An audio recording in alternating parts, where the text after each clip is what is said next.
उन्होंने इतनी गंदी हालत करी थी मेरे भाई की कि उन्हें यह भी नहीं पता था कि वो क्या है, वो लेटे हैं या बैठे हैं। और जैसे हमें तड़पाया है ना 6-7 दिन, जब तक उन्हें तड़पाया नहीं जाता ना, जब तक हमें सांस नहीं आएगा। इतना अच्छा था, हमें इंसाफ चाहिए बस। यार आप देख रहे हैं हरियाणा अपडेट और मैं हूं आपके साथ तान्या मेहता। इस वक्त हम हिसार अर्बन स्टेट में मौजूद है और मैं आपको बता दूं कि एक बहुत दुखद समाचार यहां से आ रहा है। अमित शर्मा नाम का एक बैडमिंटन प्लेयर था, हिसार के अंदर ही बैडमिंटन प्लेयर था और कुछ 6 साल पहले उन्होंने जो है अपनी बैडमिंटन अकेडमी खोली और एक हफ्ता पहले लगभग उनके साथ 16-17 जो सेक्टर है हिसार में वहाँ पर मारपीट करी गई है। लगभग एक हफ्ते तक अमित शर्मा जो है, जो बैडमिंटन प्लेयर जिनकी मैं बात कर रही हूँ, वो हिसार के जिंदल हॉस्पिटल में एडमिट रहे हैं। काफ़ी ज़्यादा उनको चोटें आई थी और कल जो है 18 अक्टूबर को उनका देहांत हो गया था, उनकी मृत्यु हो गई थी और फिलहाल पूरा परिवार यहाँ पर मौजूद है। अभी कुछ चंद समय पहले ही उनका अंतिम संस्कार किया गया और अभी हम उनके पिताजी से भी बातचीत करेंगे कि ये हादसा पूरा किस तरीके से हुआ है और कौन आरोपी, मुख्य आरोपी कौन है और कौन कौन इस पूरे हादसे में शामिल है और पुलिस ने अभी तक इस पूरे मामले पर क्या कार्रवाई करी है। तो जुड़े रहिए। और अभी फिलहाल उनके पिताजी हमारे साथ यहाँ पर मौजूद है। नमस्कार सर, क्या नाम है आपका? जगबीर शर्मा जी, तो ये हादसा किस तरीके से हुआ एक बार बताएंगे? कोई दीवान सागवान है दूसरी एकेडमी वाले, उन्होंने बेटे को प्लानिंग करके मार दिया। कौन सी तारीख को उनके साथ मारपीट की गई थी? पिछले सोमवार को। और तब से वो हॉस्पिटल में एडमिट? हॉस्पिटल में एडमिट थे। अच्छा, तो उनका देहांत कब हुआ है? कल हुआ जी सुबह। तो पुलिस FIR कब दर्ज करवाई गई थी? FIR तो उसी दिन हो गई थी, फिर पहले वो बोले जी ये 307 है, बाद में फिर क्या हुआ है वो इलाज हुआ नहीं, इलाज के दौरान मौत होगी। तो अब वो कार्रवाई तो हुई है, आगे प्रशासन करेगा नहीं करेगा तो मैं तो कुछ कर नहीं सकता। मारपीट किस जगह पर की गई थी? 16-17 साउथ बाईपास पुल के पास मारपीट हुई थी। कितने लड़के थे टोटल? लगभग 8 से 10 लड़के थे। कौन से हथियार थे, किन हथियारों के साथ? क्रिकेट के बैट और रॉड और ये बिंडा वगैरह ये हथियार थे। मेन क्रिकेट के बैट थे, उसके लगने ज्यादा मारने से वो है। अच्छा, मतलब पहले से ही प्लानिंग करी हुई थी कि मारने ही आए थे? प्लानिंग पहले तो बेटे के साथ उनकी किसी पैसे का लेन देन पे झगड़ा हुआ था जी। वो फ़ोन पे ही चला, जो भी चला जितना चलाया। फ़ोन के बाद फिर उनको दूसरी तरफ से 15 मिनट के बाद फ़ोन आया है भाई यहाँ जाओ, वहाँ पर आपके पैसे देते हैं। अच्छा। वहाँ फिर गाड़ी गलोच चाहिए तो बेटा अकेला तो एक को लेके चला गया। वो लोग 10 आदमी थे, बोले अभी आ गया, इसको अब आप सबक सिखा दो। तो उन्होंने हथियारों से कर दिया। एक बेटा और था, उसकी बाजू तोड़ रखी है, बेटे का दोस्त था।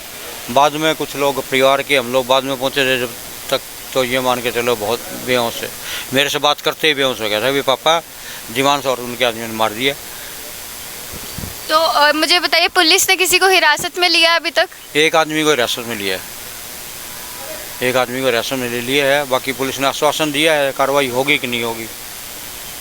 दीवान सांगवान को पकड़ लिया है। तो उसके साथ दीवान सांगवान क्या जानते थे आपके बेटे को शुरू से? पुराने जानते थे, पुराने जानकार थे, इकट्ठे खेले हुए थे।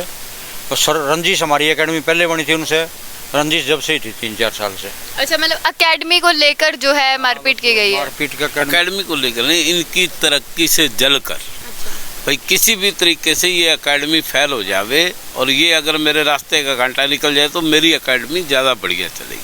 सिर्फ एक जलन के लिए उन्होंने ना भविष्य का सोचा नहीं भी खुद का क्या होगा। एक घर तो उजाड़ ही दिया है ना, ये गलत हुआ है। कुल मिलाकर हिसार के अंदर ये बहुत बुरी घटना है जो दोस्त होकर उसने इस प्रकार से अपने दोस्त को मारा है। तो फिलहाल उनकी कुछ खबर वगैरह नहीं है जिन्होंने मारपीट करी है? एक आदमी उनका वो दिव्यांश जो मेन जो एकेडमी वाला है वो अरेस्ट है। बाकी 1-2 और भी शायद आज कह रहे कुछ पकड़े हुए। जिसकी एकेडमी है उसे अरेस्ट कर लिया गया है? हाँ, सो मेन जो अक्यूज्ड है वो वही है, मेन मारने वाला जिसने मुख्य आरोपी जो है जिसने मारा है। मेन जो मरने से पहले उस बच्चे की अपने पापा से बात हुई है, नज़दीक थे, ज़्यादा दूर नहीं थे। फ़ोन करके बुला लिया, जिसके हाल टूटा था उसने बुलाया या जैसे भी ये लोग पहुंचे तो उस वक्त उसने इतनी बातें कही है कि मेरे को दिव्यांश ने और उसके दोस्तों ने मारा है। और पैसे का लेन देन बहुत बड़ा नहीं था, 5-7-8 हज़ार रुपये का। कोई क्या स्पोर्ट्स वाले स्पोर्ट्स शूज़ आते हैं, एक एकेडमी वाला मंगा लेता है, दूसरे वाले को देता है, ये आपस में चलता रहता है इनका। वैसे दोस्त भी थे, साथ रहे हैं हमेशा, लेकिन वो जलन हो गई एक, ये क्यों कामयाब है। इसको 6 साल हो गए खोले हुए, उसने 3-4 साल पहले ही खोली थी। अमित का जाना समाज के लिए सबसे बड़ी हानि है। वो लड़का गरीब बच्चों को फ्री में कोचिंग दे रहा था बैडमिंटन की, समाज को कुछ अच्छा ही दे रहा था पिछले 6 सालों से। उसने कितने बच्चों को तैयार किया, कितने बच्चे उसकी एकेडमी से नेशनल खेल के आए हैं, वो खुद नेशनल प्लेयर रहा। उसने उसका नेचर ऐसा था कि किसी ने अगर उसको यूँ कह दिया ना, भाई इसको देखना, कोई नहीं भाई आप भेज दो इसको, मैं इसको ज़रूर गेम सिखाऊंगा।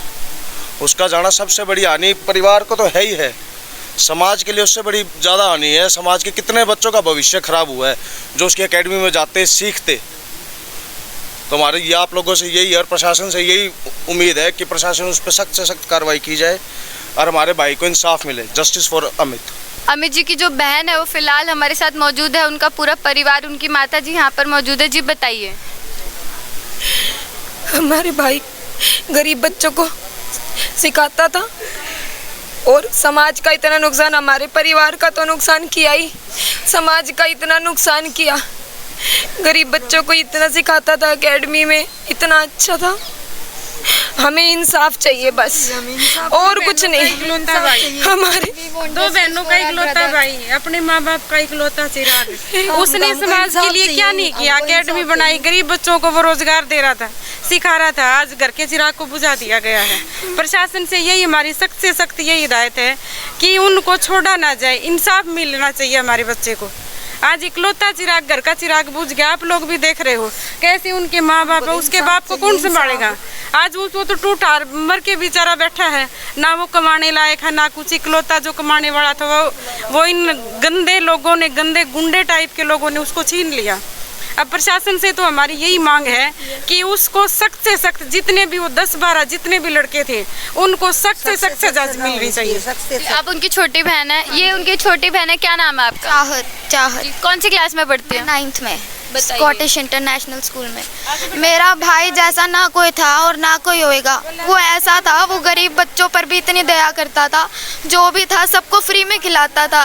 कोई गरीब बच्चा था, उसका बर्थडे भी होता था, उनको कुछ लेना भी नहीं होता ना, फिर भी वो फ्री में देता था। एक लड़के को उसने 12,000 की अभी साइकिल दिलाई थी बर्थडे पे। ना मेरे भाई जैसा ना कोई था, ना कोई है और ना कोई बनेगा। और जैसे हमें तड़पाया है ना 6-7 दिन, जब तक उन्हें तड़पाया नहीं जाता ना, जब तक हमें सांस नहीं आएगा। जैसी हमारी हालत हुई है ना, जैसी जब तक उनकी नहीं होएगी ना, जब तक हम चैन से नहीं बैठेंगे। और बस यही कहना चाहते हैं, we want justice for our brother. जी एक बात बताइए, 6-7 दिन से वो हॉस्पिटल में एडमिट थे, क्या उन्हें होश आया था? नहीं, उन्हें नहीं आया था। उनके हेड में इतनी मेजर इंजरी करी हुई थी कि वो हाथ पैर भी नहीं हिला रहे थे। उन्होंने इतनी गंदी हालत करी थी मेरे भाई की कि उन्हें यह भी नहीं पता था कि वो क्या है, वो लेटे हैं या बैठे हैं। मतलब काफ़ी सीरियस इंजरी, वो बहुत ज़्यादा थी, major head injury, major injury थी हेड में। उसको नहीं पता वो कहाँ है। उस दिन से आज तक उसको नहीं, कुछ नहीं पता, ना वो बोला ना उसको होश आया, बिल्कुल भी नहीं बोला। हमें न्याय चाहिए, इंसाफ चाहिए बस, बिल्कुल न्याय। जैसे मेरा भाई गया है वैसे किसी का ना जाए, हमें इंसाफ चाहिए टोटली। तो पुलिस से आपकी बातचीत हुई है? पुलिस क्या कार्रवाई कर रही है इस पूरे मामले पर? उसको पकड़े, सबको 12 को अंदर करे। जैसे मेरे भाई का हाल हुआ है वैसे हम उनका चाहते हैं। That's it. इंसाफ चाहिए हमारे बेटे को। फांसी, ठीक है, फांसी चाहिए हमें उन बच्चों की, या उम्र कैद। जैसे हमारा बच्चा गया ना, हमें तड़पा, हमें पता है। हमारा भाई कोई ऐसा तो था नहीं, ऐसा तो था नहीं कि मार दे ऐसे। वो उम्र कैद। पूरा AS बैडमिंटन एकेडमी का नाम पूरा रहेगा। जी ये वो व्यक्ति है जो उस टाइम अमित के साथ थे, क्या नाम है आपका? उदय शर्मा मैम। जी बताइए, हुआ क्या था, शुरू से बताइए, किस मामले को लेकर लड़ाई हुई, कितने व्यक्ति आए थे वहाँ पे और किन चीज़ों के साथ जो है मारपीट की गई? मैम मैं और अमित भैया एकेडमी में रूम पे बैठे थे। वहाँ पे भैया का उनका कोई पेमेंट का लेन देन था, भैया पेमेंट मांगते थे। तो दिव्यांश सांगवान का फ़ोन आया था उनके पास। दिव्यांश सांगवान ने भैया के साथ बात करी है फ़ोन पे। तो भैया कह रहे थे, भाई अगर तेरा सामान बिक गया हो तो उसकी पेमेंट दे जा, और सामान ना बिका हो तो हमारा सामान वापस दे जा। फिर उसके बाद आपसरी में बहसा-बहसी सी हुई जैसे फ़ोन के ऊपर। तो वो बोले चल ठीक है कोई बात नहीं, तू आ जा। हमें वहाँ बुलाया गया, हम वहाँ पहुँचे हैं। वहाँ जैसे ही हम गाड़ी से उतरे तो वो पहले तो 2-3 लोग ही खड़े थे। उसके बाद हमारे उतरते ही हमारे ऊपर पीछे से वार करवाया गया, जो कि पहले से बंदे उन्होंने प्लान करके वहाँ बिठाए हुए थे, जिसमें अमित भैया के सिर पे बैट लगा और जो कि दिव्यांश सांगवान ने मारा था। फिर और योगेश गोदारा करके लड़का था, उसके हाथ में बिश्नोई बिंडा था। नीचे गिरने के बाद भी उन्होंने सिर पे वार किए हैं। फिर उसी बीच जो मेरे छोटी चोट लगी है, सिर पे लगी, हाथ पे लगी, तो मैं पीछे झाड़ियों की तरफ वहाँ गिर गया। और वो आखिरी में भागते हुए भी उनका यही था कि बोला दोबारा अगर मान ले बच भी गया तो जान से मार देंगे। पीछे से हमला किया गया, मतलब चीज को लेकर आए थे कि जान से मार देंगे। जान से मार ये अब एक बात बताओ, अगर कोई छोटी मोटी बात होती है, अगर पैसे के लेन देन की ही बात होती है तो इतनी बड़ी बात में ना होती, थप्पड़ चट्टू गाली गलौच आपसरी में इतना ही होता है। लेकिन ये तो पुरानी जो उसकी साजिश है ना, जो स्टार्टिंग से वो करके आया हुआ था। आप भी समझदार हो कि अगर कोई 10 बंदे लेके आया हुआ है तो वो मारने के लिए ही लेके आएगा। तो क्या किस रंजिश के कारण वो मारने के लिए, क्या कोई आपसी में लड़ाई हुई थी, पहले लड़ाई हुई थी, किस बात को लेकर मारा पीटा गया है? इसमें मैम लड़ाई की बात इतनी नहीं है, इसमें ये है कि जलता था, ठीक है। वो स्टार्टिंग में क्या था कि आज तक तो कभी जीता नहीं अमित सर से, मतलब शुरू से जितने भी मैच हुए 9-10 मैच हुए कभी जीता नहीं। हर जगह उसको मतलब नीचा ही देखना पड़ता था। और प्लस वो अंकल जी और के पास भी आए थे भैया एकेडमी में पार्टनरशिप करने के लिए, जो अंकल जी ने मना कर दिया था, तो वहाँ भी थोड़ी वैसा वैसी हुई थी। तो वो उसी चीज़ के लिए एक मौका देख रहा था कि कोई भी गलती का एक वो मिल जाए और हम अपना काम कर दें, और वो अपना काम करके चले। एकेडमी में बच्चे स्टूडेंट भी नहीं थे, समझ रहे हो, उस हिसाब से। तो पुलिस ने फिलहाल क्या कार्रवाई करी है? आपके हाथ पर चोट लगी है, क्या हुआ है? हाँ, मेरे हाथ पे चोट लगी हुई है, प्लेट और राड वगैरह डली हुई हैं तार, और सिर पे 8 स्टिचेज आए हुए हैं। तो परिवार को कॉल आपके द्वारा किया गया था उस टाइम? हाँ, परिवार को कॉल मैंने मेरे फ्रेंड को किया था, और जो और परिवार वाले पहुंच गए थे, जो दोस्त पहुंच गए थे, उन्होंने कॉल किया था अंकल जी और के पास। तो वो मतलब मौके पे 1 आधे मिनट के ऊपर नीचे पहुंच गए थे जब वो भाग रहे थे।